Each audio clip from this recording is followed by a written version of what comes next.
సత్యమిచ్చిన షాక్తో తన కారణంగా భోజనం చేయకుండా బాధపడుతున్న మీనాని బ్రతిమలాడుతున్న ప్రభావతి. షాక్లో రోహిణి. ఇక గుడిలో అయితే శోభ ప్రభావతినైతే కలుసుకుంటుంది. ఏంటి, మీ చేతిన గాజులు కూడా లేవు అంటే పైన రూము కడతాను అన్నారు కదా, దాని గురించి అమ్మేశారా అంటూ అడుగుతూ ఉంటుంది శోభ. అబ్బే, అదేం కాదు, నా గాజులు ఇంటి దగ్గరే ఉన్నాయి, అవి క్లీన్ చేయమని మీనాకిచ్చాను, వచ్చేటప్పుడు కంగారులో వేసుకోవడం మర్చిపోయాను అంటూ చెప్తూ ఉంటుంది ప్రభావతి. ఏమో, ఒకవేళ అవి కూడా అమ్మేశారేమో, అయినా మీనా చేతికిచ్చాను అంటున్నారు, ఒకవేళ ఒరిజినల్ దాని పక్కన గిల్టువి పెట్టేస్తే అంటూ అనంగానే ఆ మాటకి ప్రభావతి అయితే ఒక్కసారిగా షాక్ అవుతుంది. ఏంటి, ఏం మాట్లాడడం లేదు అంటే కొన్ని కొన్ని ఇళ్లల్లో అలా జరుగుతూ ఉంటాయి కదా, ఒరిజినల్ బంగారాన్ని అమ్మేసుకుని దాని ప్లేస్లో గిల్ట్ నగలు పెట్టేసి మాకేమీ తెలియదు అన్నట్టు నటిస్తూ ఉంటారు కదా, ఒకవేళ అలా అన్నా జరుగుతుందేమో, ముందే చెప్తే మీరు జాగ్రత్త పడతారు కదా అని నేను ఇలా చెప్తున్నాను, మీకు తప్పగేమీ అర్థం కాలేదు కదా అంటూ శోభ అయితే అడుగుతూ ఉంటుంది. ఇదేంటి, ఇండైరెక్ట్గా అనవలసినవన్నీ అనేసి తప్పుగా ఏమీ అర్థం కాలేదని అంటుంది. అంటే ఇంట్లో జరిగింది మొత్తం ఈవిడికి తెలుసు అనుకుంటా, అందుకే డైరెక్ట్గా అడగలేక ఇలా ఇండైరెక్ట్గా మాట్లాడుతుంది అంటూ ప్రభావతి అయితే అనుకుంటూ ఉంటుంది. ఇక శోభ అయితే అక్కడి నుంచి వెళ్ళిపోగానే అప్పుడే ఇక కామాక్షి అయితే, చూసావా, నీ పని ఆవిడ దాకా కూడా వెళ్ళిపోయినట్టుంది, ఆవిడ ఎలా ఇండైరెక్ట్గా నిన్ను నోటుకొచ్చినట్టు మాట్లాడుతుందో, అదే ఆవిడ ప్లేస్లో ఏ మీనా వాళ్ళ కన్న తల్లో ఇంక వేరెవరైనా ఉండుంటే నువ్వు ఊరుకునేదానివా?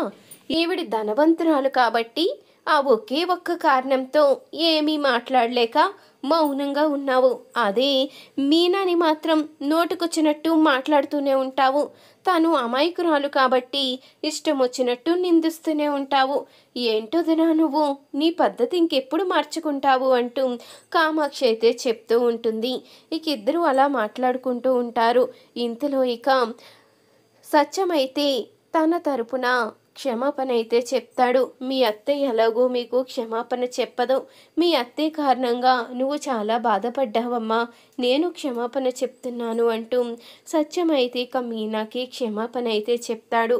మావయ్య గారు, మీరు క్షమాపణ చెప్పడం ఏంటి, నేను ఎప్పుడూ కూడా అత్తయ్య గారు అన్న మాటలు తప్పుగా అర్థం చేసుకోలేదు, ఏదో కొంచెం బాధ కలిగి బాధపడ్డాను తప్ప దీంట్లో మీరు క్షమాపణ చెప్పడం ఏంటి మావయ్య అంటూ మీనా అయితే చెప్తూ ఉంటుంది. ఇంతలో ఇక ప్రభావతి అయితే గుడి నుంచి లోపలికి వస్తూ ఉండగా అప్పుడే సత్యం అయితే అంటూ ఉంటాడు, అలాంటి మూర్ఖురాల్ని నేను సహించలేకపోతున్నాను, అలాంటి దాని వ్యక్తిత్వం మీదే నాకు అసహ్యం వేస్తుంది అంటూ సత్యం అనంగానే అప్పుడే ప్రభావతి అయితే లోపలికి వస్తుంది. అప్పుడే ఇక సత్యమైతే, నేను కొంచెం మనశ్శాంతి కోరుకుంటున్నాను, మనశ్శాంతి కావాలి అంటే దుష్టశక్తి ఇక్కడి నుంచి వెళ్ళిపోవాలి అంటూ ఇక ప్రభావతి మొహాన్ని చూసి సత్యమే అక్కడి నుంచి వెళ్ళిపోతాడు. ఇంతలో మీనా అయితే చాలా బాధపడుతూ ఉంటుంది. ఏంటండి, ఇంట్లో పరిస్థితులు రోజు రోజుకి ఇలా దిగజారిపోతున్నాయి, నా నగలు కారణంగా అత్తయ్య మావయ్య మధ్య గొడవ రావడం నేను తట్టుకోలేకపోతున్నాను, వాళ్ళిద్దరూ ఎప్పుడూ కూడా కలిసే ఉండాలి, వాళ్ళిద్దరూ ఆది దంపతుల్లా కలిసి ఉంటేనే చూడడానికి బాగుంటుంది, నా కారణంగా వాళ్ళిద్దరి మధ్య గొడవ వస్తే నేను సహించలేనండి, ఏదో రకంగా వాళ్ళిద్దరూ ఒకటయ్యేలా చెయ్యండి, మీరే ఆలోచించండి, మీరైతేనే ఏదోటి ప్లాన్ చేసి వాళ్ళిద్దరూ ఒకటయ్యేలా చేస్తారు, నేను వాళ్ళిద్దరూ ఎడబాటుని సహించలేకపోతున్నాను, అది నా కారణంగా అంటూ బాధపడుతుంది. ఇక ఉదయం అవ్వంగానే టిఫిన్ అయితే తయారు చేస్తూ ఉంటుంది మీనా. అప్పుడే ప్రభావతి అయితే వస్తుంది. అత్తయ్య, ఒక్క 10 నిమిషాలు పూరి చేస్తున్నాను, అయిపోవచ్చింది అంటూ అనంగానే, ఏంటి మహాతల్లి, నాకు నా భర్తకి మధ్య గొడవలు పెట్టావు కదా, మీ మామయ్య గారికి ఉన్నవి లేనివి చెప్పి నా మీద కోపం వచ్చేలా చేశావు కదా, ఇప్పుడేమో టిఫిన్ చేస్తున్నాను, ఒక్క 10 నిమిషాలు ఆగండి అంటావా, నువ్వు చేసే టిఫిను ఎవరికి అవసరం లేదు. నువ్వే కావలసిన కాడికి చేసుకుని తిను. నువ్వు నాకేమీ పెట్టవలసిన అవసరం లేదు అంటూ ప్రభావతి అయితే కోపంగా ఇక మీనాని నోటుకొచ్చినట్టు మాట్లాడుతూ ఉంటుంది. మీనా అయితే ప్రభావతి అన్న మాటలకి కోపంగా ఏడుస్తూ పైకైతే వెళ్ళిపోతుంది. అప్పుడే ఇక సత్యమైతే ఈ మనిషి ఇక ఈ జన్మకి మారదు అంటూ అనంగాని అప్పుడే ఇక బాలు అయితే అసలు నీకు కొంచెమైనా బుద్ధుందా? నువ్వు అసలు కన్న తల్లివేనా? నీ ఆకలి గురించి తను ఆలోచించి టిఫిన్ చేస్తున్నాను ఒక 10 నిమిషాలు ఆగండని చెప్తే ఇంత మూర్ఖంగా మాట్లాడతావా? నువ్వు అసలు తిన్నావో లేదో, మీ ఇద్దరి మధ్య గొడవ వచ్చిందని మీనా ఎంతగా బాధపడిందో తెలుసా? అత్తయ్య మామయ్య మాట్లాడుకోవాలి, వాళ్ళిద్దరి మధ్య ఇలా ఎడబాటు నేను సహించలేకపోతున్నాను, మీరే ఏదోటి చెయ్యండి అంటూ తను ఎంతగా ఏడ్చిందో తెలుసా? తను అసలు రాత్రి భోజనం కూడా చెయ్యలేదు. మీ ఇద్దరూ ఇలా ఎడమొహం పెడమొహంగా ఉండడం తను తట్టుకోలేకపోతుంది. అలాంటి మీనాని నువ్వు నోటికొచ్చినట్టు మాట్లాడతావా? అసలు నిన్ను చూస్తుంటే కన్న తల్లి అనే పదానికి కూడా అర్థం పోయేలా ఉంది అంటూ బాలు అయితే కోపంగా వెళ్ళిపోతాడు. అప్పుడేక సత్యమైతే నువ్వు ఈ జన్మకి మారవే, నీ బుద్ధి ఇంకా మారదు, నీకు ఎంత చెప్పినా ఇక నువ్వు మారేలా కనిపించడం లేదు, నా నిర్ణయం నేను తీసుకుంటాను అంటూ సత్యమైతే తన లగేజ్ అయితే బయటికి తెచ్చుకుంటాడు. అది చూసిన ప్రభావతి అయితే ఏంటండి లగేజ్ ఏంటి అని అడుగుతూ ఉంటుంది. ఏముంది, సన్యాసంలో కలిసిపోదామని. అసలు నేను ఇక్కడ ఉండలేకపోతున్నాను. నీలాంటి భార్యని ఇన్ని సంవత్సరాలు భరించడమే ఎక్కువ.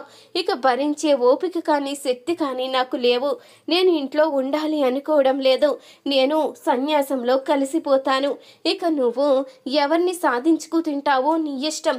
నేను బయటికి వెళ్ళిపోయిన తర్వాత బాలు మీనా ఎలాగో ఇంట్లో ఉండరు, వాళ్ళు కూడా వెళ్ళిపోతారు. ఇక తర్వాత నీకిష్టమైన నీ పెద్ద కొడుకు పెద్ద కోడలతో నువ్వు కలిసి ఉండొచ్చు. నీ పెద్ద కొడుకు నిన్ను మహారాణిలా పూజిస్తాడు. ఇక నీకు ఎవ్వరవసరం లేదు. నన్ను నా దారిని వదిలే, నేను వెళ్ళిపోతాను. నీలాంటి మూర్ఖురాలతో నేను కలిసి ఉండలేను అంటూ సత్యమైతే వెళ్తూ ఉండంగా అప్పుడే ప్రభావతి అయితే వద్దండి, ఈ వయసులో నాకు ఈ శిక్ష వేయొద్దు, నేను సహించలేను, మిమ్మల్ని దూరం చేసుకోలేను, నన్ను ఏం చేయమంటారో చెప్పండి అంటూ అనంగానే నువ్వన్న మాటలకి మీనా బాధపడుతూ పైకి వెళ్ళిపోయింది. తను అలా బాధపడడానికి వీల్లేదు. తను నవ్వుతూ మళ్ళీ కిందికి రావాలి, అప్పుడే నేను నిన్ను క్షమిస్తాను అంటూ అనడంతో ప్రభావతి అయితే పరుగున పైకైతే వెళ్తుంది.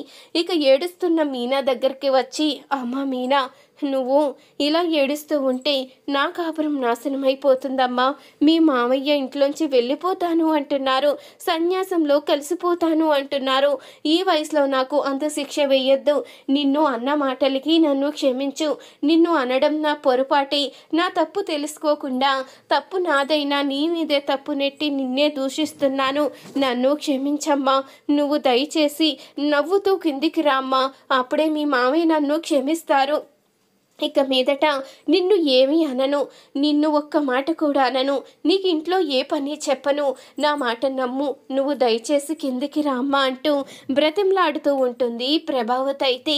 అప్పుడే ఇంతలో రోహిణి అయితే వస్తుంది. ఇదంతా చూసి ఒక్కసారిగా షాక్ అయి చూస్తూ ఉంటుంది. ఇదేంటి అత్తయ్యలో ఇంత మార్పు వచ్చింది? అసలు మీనాని బ్రతిమలాడుతుందేంటి? అసలు మీనా మొహం అంటేనే కెట్టదు కదా, మరి ఇలా బ్రతిమలాడుతుందేంటి అంటూ చూస్తూ ఉంటుంది షాక్ అయి. ఈవిడి గనక మనసు మార్చుకుంటే ఇక నా పని అయిపోయినట్టే.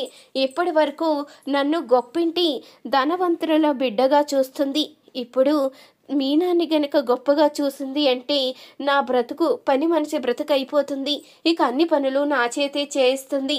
ఇంతవరకు మీనా ఇంట్లో పనులన్నీ చేసింది కాబట్టి ఇబ్బంది లేకపోయింది. ఇంటి పెద్ద కోడలుగా నేను కూడా కాస్తో కూస్తో పెత్తనం చలాయిస్తున్నాను.